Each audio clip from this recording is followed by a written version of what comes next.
incomodando. Bom dia, Sapinho querido. Bom dia, Cabação. E aí, Fortes? Tudo pronto para um bom dia? Um bom dia pra você também, JF.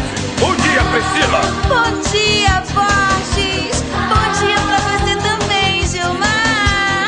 Bom dia, galera.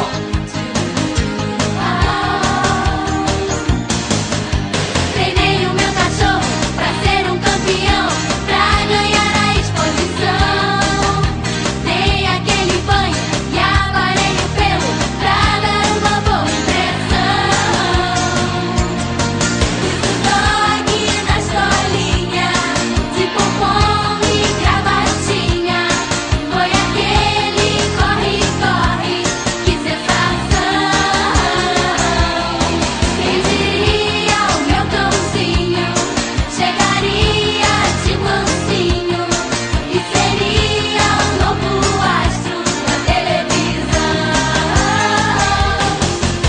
Ele é um colosso, eu não largo o osso, e de dona eu já virei fã. Ele é um colosso e vem me acordar de manhã. Ele é um colosso, eu não largo o osso, e de dona eu já virei fã. Ele é um colosso e vem me acordar de manhã.